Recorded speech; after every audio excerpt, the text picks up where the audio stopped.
Alec, Yes. what's What going is it? on? How's it going? We had a month just pass by, so it's October. that time of the month once more, It's our time of the as they do month, say, as it's they our time of say. the month, as they say. We get to recap some of the interesting things we didn't really get to talk about on our channel. Yeah. Particularly the spooky time is taking up everything. So we get to Which, highlight three things each as our mm, favorites of the month. that's Doesn't right. mean they came out in the month. It's just something we had a fun with or experienced in the month Yeah. itself.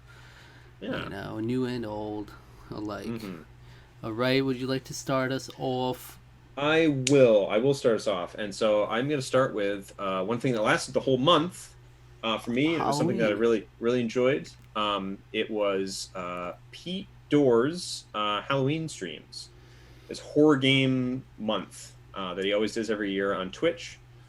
Pete Dorr is I feel like I would say that he's a decent inspiration to both you and I. Hmm. I feel relatively confident in saying that to a point, anyway. And so he's an old YouTube guy. He had a podcast called the All Gen Gamers.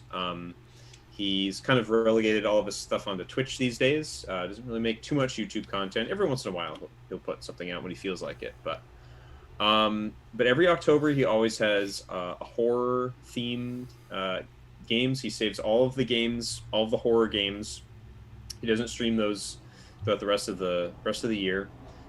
He's a variety streamer, so he'll do anything. He'll always play on real hardware, and he'll do, he loves PS1 and PS2 games, but he'll also do like random stuff on just like crazy systems that don't really get on Twitch too often.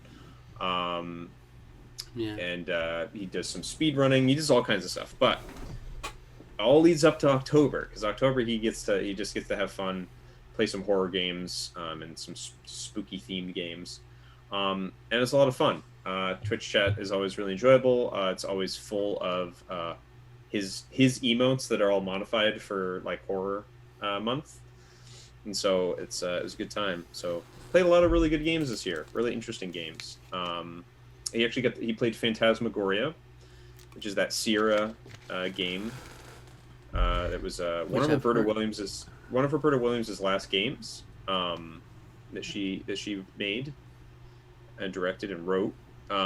There he played Devotion, which you may know as that game that got delisted from Steam after it was made by developers from Taiwan, I believe, and they had a joke about uh, Xi Peng being like Winnie the Pooh in there somewhere, and the whole game got taken off because of an Easter egg in which they Hmm. criticized the president of China. Mm-hmm. So, Yeah. They'll do yeah, it. yeah, we'll do it, unfortunately. And that was like one of the most disturbing games I've ever seen in my life. It was great. It was excellent. That was probably my favorite game that he played, just because it was like really cool. And just like tons of other random stuff. Some games I'd literally never heard of before. He did Resident Evil 3 remake. He's got all of them archived. If any of those sound interesting to you, if you want to check Pete out, I'd highly recommend doing so. He's a great guy. You might see me in there a few times in the comments if you have the comments going on there, because I did try to tune in as much as I could. So Yeah. yeah, so good stuff. That I is had a lot cool. of fun this month. That is cool. I'm not much of a Twitch. Like I don't watch much Twitch at all in general, but Mm, um, so it's tough for me when they don't have like highlights and stuff. It's hard yeah. to like you go to VODs and it's just like let's watch this 4.5 hour stream. Yeah, he's talked about it, just kind of like yeah, maybe someday, but it's a lot of work with editing and stuff like that, doing Mhm. highlights, but I'll do it for them for a price. for a fee, for a modest fee.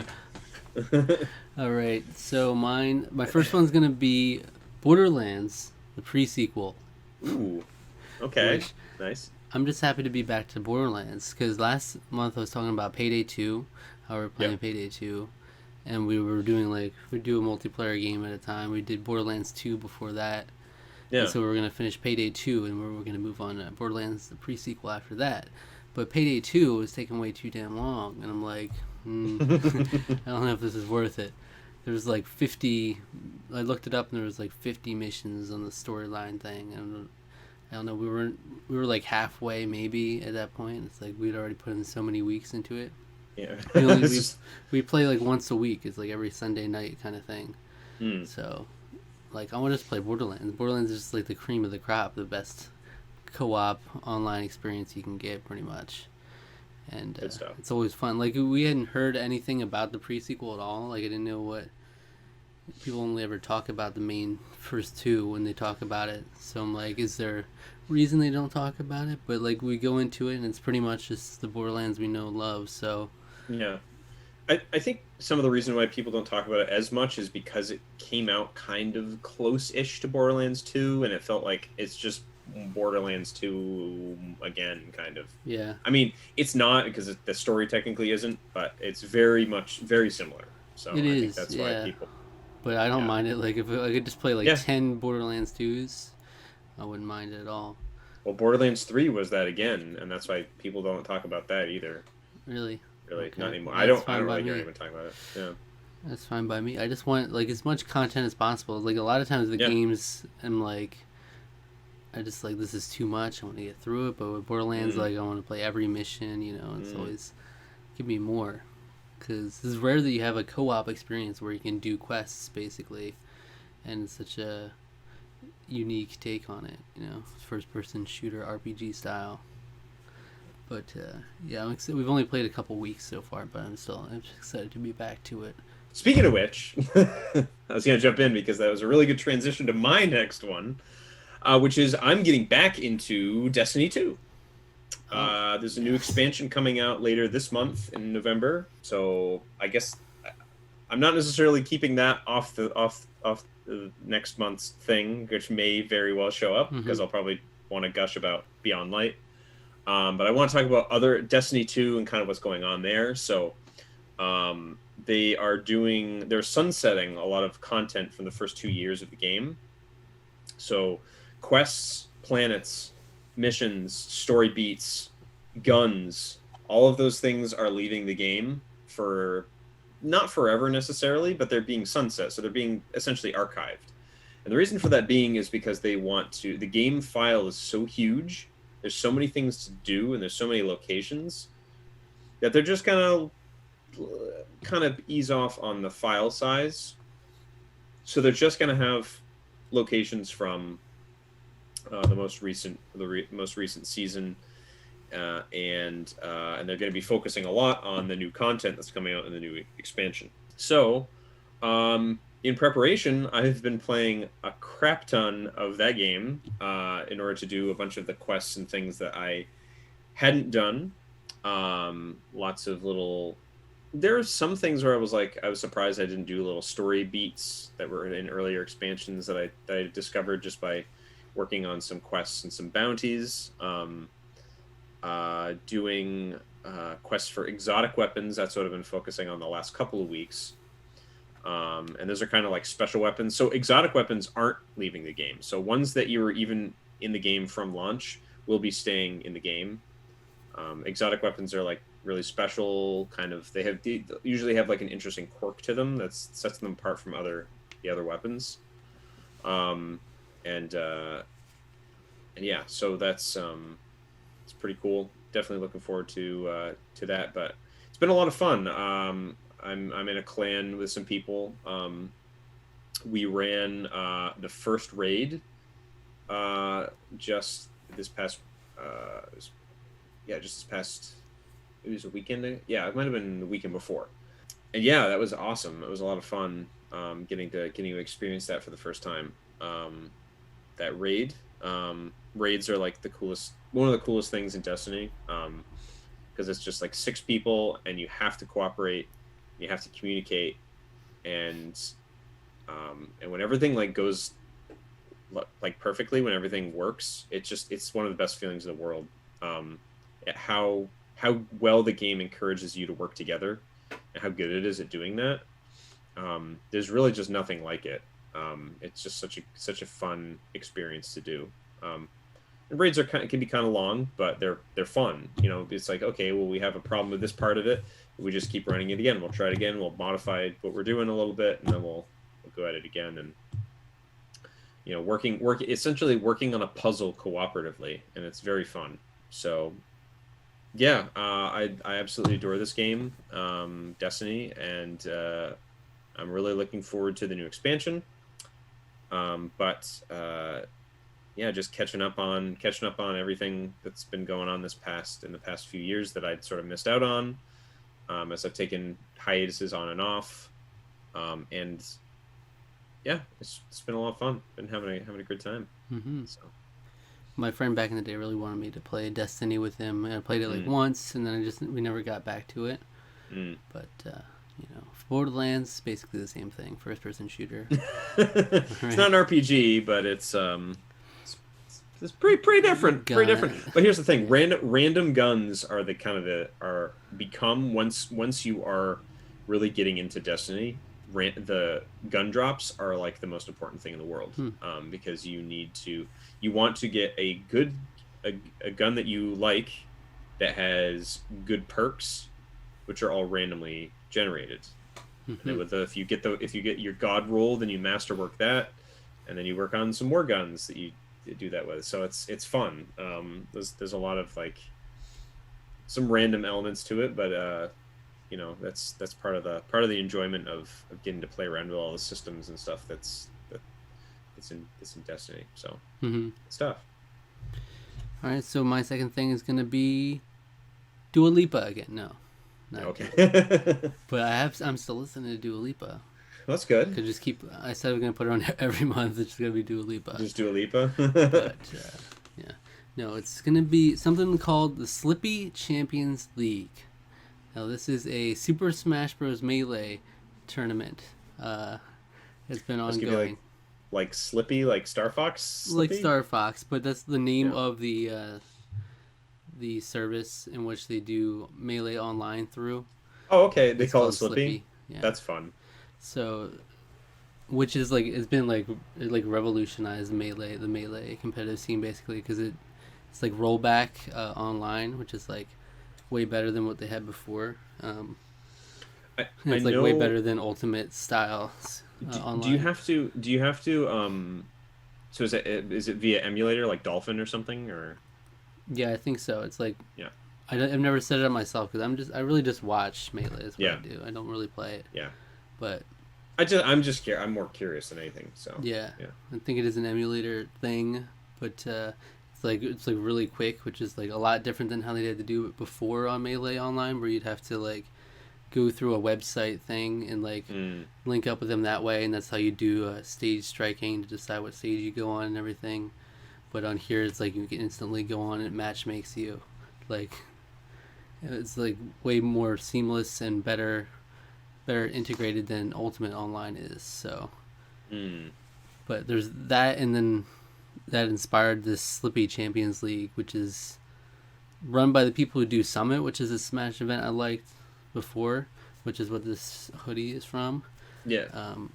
But now during the whole coronavirus times, haven't been able to do any live events, obviously. So yeah, this is their attempt to like get as close to the Summit style as they can with an online version. And since the online's so good now, you get close to like highly competitive stuff through it. You know, you can still have a new meta developing in the competitive scene. Like Hungrybox has been dominating like the last few years, but he's like kind of dropped off now. So there's like new, like Mango is becoming like a contender for the best again, and new player Zane, who is like an up and comer kind of from the past few years, who's like becoming dominant now. But it's really cool. I just like really love watching Melee competitive. I like watching on Ultimate competitive as well. But you know, Melee's really been able to shine in this coronavirus time because Ultimate's online so bad in comparison. Which is kind of sad for a 20-year-old game. Well, here's the thing. Well, you have the power of you don't have to go through a service in order to run it. That's right. You're using the network, your network and your ISPs, and you don't have to go through a specific. I mean, granted, you were still at the mercy of your RSP through Nintendo, but you're also at the mercy of Nintendo. So Yeah. it's But it's like I really wanted to. People were worried about Melee going into like the whole pandemic stuff because they didn't have this really good online at the time, so it wasn't even feasible that they'd be able to do online tournaments at all going into it. So it's like, how's it going to survive all these months of no competitive activity? But then this came, and it's been really helpful.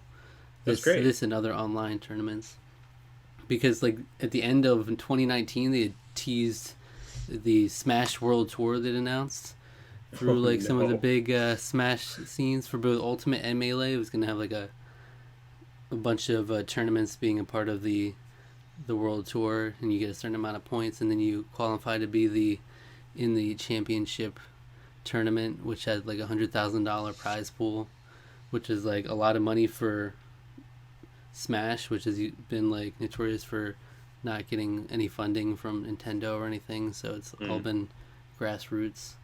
So it's going to be great going into 2020. We're excited for that. And then the pandemic happened, so that just halted all that. So these online tournaments are definitely fun. A fun alternative, like a substitution. It's the best we can get. But yeah, I love watching competitive Smash. Yeah, competitive stuff just in general, or speed runs. Speedrun, I would say, is similar in a way, because you have to basically master your craft, playing something over and over and over again until you perfect it. You know, that's always, to me, is always one of the entertaining things. So yeah, competitive fighting games are always like, it's just wild see what people do. So Smash especially, because of like the amount of inputs people do it like per second is amazing. Like it's so that's cool. Yeah. Well, my third thing is Twin Peaks. So I've been watching Twin Peaks again.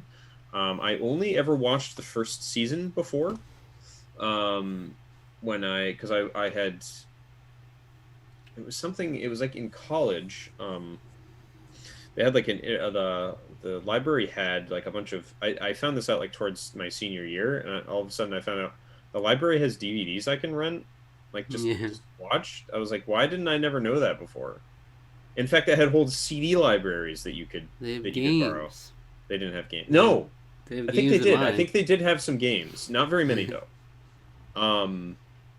But I remember finding out about the CDs, and I remember there was one person that checked out like just a ton of CDs and was just ripping all of them to his hard drive. And I was like, is this legal? I don't think this is legal, but he's like, well, whatever. I was like, anyway, but that being said, so Twin Peaks, I had watched the first season with that DVD rental, like over like Thanksgiving break or something. I marathoned like through the whole first season, and then I just didn't watch anymore. So I'm trying to remedy that. I'm partway back through the first season again. There's a lot of stuff that I don't remember. It was like 7 years ago now or something when I was watching it. So, but what a great show. What a quirky, fun, bizarre, enjoyable romp. brought to you by the mind of David Lynch. Seems like a fun time. It's good. No, it's really good. Honestly, I especially enjoy like the goofy. It's so interesting that, because it's like there's so much of it that's like feels, all the reactions are so soap opera, and it's like so over the top. Oh, really? But it's like, that's the point. He's kind of like poking fun at like the whole kind of soap opera scenario of everything. I mean, granted, there's like a murder and an investigation and stuff, but like it's all about like how the different people are all reacting to this event, and that's interesting, and that's where you get all these strange weirdos, and it's just very, very enjoyable to watch how they all interact with each other and how like the story develops. So I'm really looking forward to finally getting into the second season. I know people say it kind of goes downhill in the second season. Cool. But I want to finally get through that, and then watch Firewalk with me, and then watch the new limited series that came out a couple of years ago. So, I'd like to watch it sometime. I've heard good things. It's good. I've really been enjoying watching it again. So, yeah. All right, my third and final thing I'd like to highlight this month is Among Us. Among Us. No, you've actually been playing it. I haven't actually played this yet. So it's I did not have a social life before this game, and now I do. It's changed my life. Really? It's been great, honestly. I've always wanted a way to like play Mafia, because it's always been a game I'm always fascinated by. Yeah. I like games of the mind and deception and stuff. That's why I like Survivor and Big Brother and stuff like that. And like I love watching people play Mafia, but I've never had an opportunity to play it until like then I used like Mafia.gg, which is like the text-based website where you could do it, but it doesn't have the same effect. And like out of nowhere, Among Us came along, and I'm like, you just hear it by name. It's this trendy game. It's very trendy right now. The game's like 2 years old, by the way. Yeah. Okay. It's like. But I didn't know like anything about it, and then I look into it, and I was like, oh, this is straight up. This is Mafia in game form, with game elements. It's like Mafia meets One Night. Well, One Night is like Mafia with a twist on it. Yeah. Yeah. So it's Mafia. It's cool. It's like it's another thing I really ever expected. I didn't even think like, oh, put Mafia in game form, because they had like Salem Witch Trials, which is like a Flash game that people used to play in the browser, which is basically like a version of Mafia, but or Salem Witch Hunt, something like that. But Salem Witch Trials, that sounds really exciting. Well, you get to relive the the Crucible. Yeah. The Crucible on Wii U. That's for Batsa. I know he doesn't watch, but the Crucible on Wii U was an in-joke. Yeah, sure. Yeah. But Among Us has been... So I got like a group of my friends or co-workers together in a Discord I created just so we could play Among Us. Well, first of all, my one friend that I work with is the one that got me into it to begin with. She invited me to play with her group of friends. And so it was me and her, and then like some of her like brothers and sisters, and then just people I didn't know. So that was a weird first experience to have, but that sounds like it was fun. So it was like, what if we get like all the people we work with together? And it's like I rallied this Discord together and slowly started like trying to recruit people. And eventually now we have a solid group to where every week we play. And we got that sounds fun. We got at least 6 people pretty much every week, but recently we had like 9-10 people last time, which is like ideal. Because then you can have 2 imposters, and it's a lot more interesting. But it's always fun because as long as you have people that are willing to do the voice chat, and you mute during the game, and then you can have fun interrogating each other, and a lot of fun. So it's brought us all closer together, I think, this game. It's kind of weird how it did that. But we have like people who don't really play many games or are still involved. Like you can get it on your phone really easily, and it's easy to get into. So we have a mixture of the gamers mixed with some casual people that are all playing. So it's fun, dude. Cool. And I don't see it stopping anytime soon, They're going to be adding more to it in the coming months as well. And it's just like it's different every time too, so it's a fun weekly thing to have. That's fun. Nice. It must be nice having a social life. Yeah, well, I didn't have it before. This game allowed me to have a social life. I don't have one. I really don't. So, yeah, cool. So, that's great. So, Among Us definitely far and above my favorite thing this month. It's like, it seems really fun, but we should get our gaming Discord together to play sometime. That would be pretty fun. It's like I was just desperate before. I wanted to get people to play Mafia on Mafia.gg before, which is a text-based thing. Yeah. And now this is like 9 days. It's much better because Yeah. it's obviously like it's a game, so it's not only the social aspect of it, but you also at least have things to do. Yeah. During the time. Right. Do little mini game stuff basically. Yeah. All right, so that's October. Yeah, that was it. That's it right there. Pretty good month, I guess. Yeah. We had our month of horror, which was fun. November, Lots of content. whole different month ahead. Okay, so see you next month. If our viewers are watching this video and they're like, what other video should I watch from this channel? What would you recommend? I would recommend that they go watch a review of Detective Pikachu. Oh, why is that? Yeah. I don't know. Just because. I watched it again recently. It wasn't... Maybe it was like a month or two ago. Detective Pikachu or Detective Pikachu review? No, I watched Detective Pikachu, the movie. Okay. And I was like, this is a really good movie. So you should watch the review. It was that was so long ago. Different era. I know, even though this is crazy, that was only like a year ago that came out. But it feels like it was so weird watching videos from like 2019 because it's like a whole different time because we're in like pandemic 2020. Yeah. End of the world. Oh, everything's just been so slow. That's what I mean. It feels like it was like, it's not even looking back at our old videos. I just think about stuff that came out last year, and I was like, that came out last year. It feels like it was like 2 or 3 years ago. It's just like, that's crazy. It's like we're in a whole different time now. Yeah. If I look back at any videos in 2019, it feels weird because it's like, they don't even know. They're like so ignorant. You don't know. What's about to happen. Those fools. Look at them. And like you can, especially in the channels where they have like you can tell when they had to do socially distant stuff. You know, like.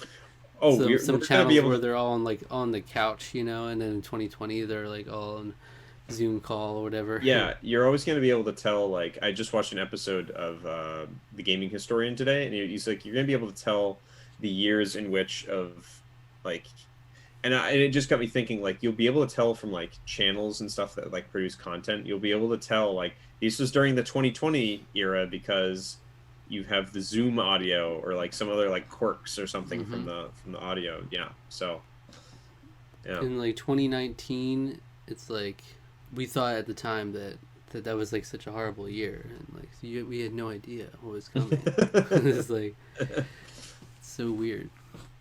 All right. Thank you for watching. Subscribe to the channel. Subscribe to our podcast feed. Hit the notification bell. Like the video. Leave a comment. Follow us on Twitter at Tarqaron TWO. Okay.